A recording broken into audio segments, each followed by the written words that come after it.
പ്രിയമുള്ളവരെ, ഒരുപാട് ജീവനുകൾ ഗേറ്റിന് ഇരുവശങ്ങളിൽ കിടന്ന് വീർപ്പുമുട്ടിയിരുന്ന കരുനാഗപ്പള്ളി നാടിന്റെ തീരാ ദുരിതത്തിന് അന്ത്യം കുറിക്കുകയാണ്.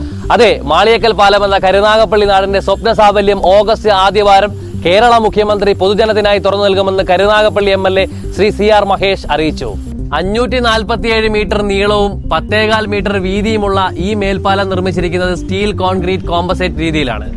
കേരളത്തിൽ ഇങ്ങനെ നിർമ്മിക്കുന്ന ആദ്യ മേൽപ്പാലം എന്ന സ്ഥാനവും മാളിയേക്കൽ മേൽപ്പാലത്തിന് സ്വന്തം. പൈൽ ക്യാപ്പ്, ഡക്ക് സ്ലാബ് എന്നിവ കോൺക്രീറ്റും പിയർ ക്യാപ്പ്, ഗഡറുകൾ എന്നിവ സ്റ്റീലിലുമാണ് നിർമ്മിച്ചിരിക്കുന്നത്. റെയിൽ ലൈന് മീതെയുള്ള 52 മീറ്റർ ഭാഗം റെയിൽവേ എഞ്ചിനീയറിംഗ് വിഭാഗത്തിന്റെ നിർദ്ദേശപ്രകാരമാണ് നിർമ്മിച്ചത്. ഇതൊഴികെ 33 സ്പാനുകളിലായി 51 പൈലുകളും 13 പൈൽ ക്യാപ്പുകളും 2 അബട്ട്മെന്റുകളും ഉണ്ട്. ഇവയുടെ പിയർ ക്യാപ്പ് വരെ Kerala roads and bridge development corporation ആണ് നിർമ്മിച്ചത്. 10 മേൽപ്പാലങ്ങൾക്ക് സംസ്ഥാനത്ത് നിർമ്മാണാനുമതി നൽകിയെങ്കിലും ആദ്യം പൂർത്തിയാക്കിയത് മാളിയേക്കൽ മേൽപ്പാലമാണ്.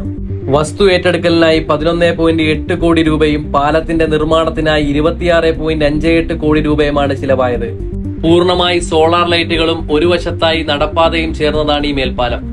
മേൽപ്പാലത്തിന്റെ അടിവശം ഇന്റർലോക്ക് പാകിയും പൂന്തോട്ടം നിർമ്മിച്ചും മനോഹരമാക്കും. പാലം ഗതാഗതത്തിന് തുറന്നു നൽകുന്നതോടെ ജനങ്ങളുടെ യാത്രാ ദുരിതത്തിന് ഒരു പരിധിവരെ പരിഹാരമാകും. അപ്പൊ നാടിന്റെ നന്മയിൽ നമുക്കും അഭിമാനം കൊള്ളാം. മറ്റൊരു വീഡിയോയുമായി വീണ്ടും കാണാം. അതുവരേക്കും ബൈ, സ്റ്റേ ട്യൂൺഡ്.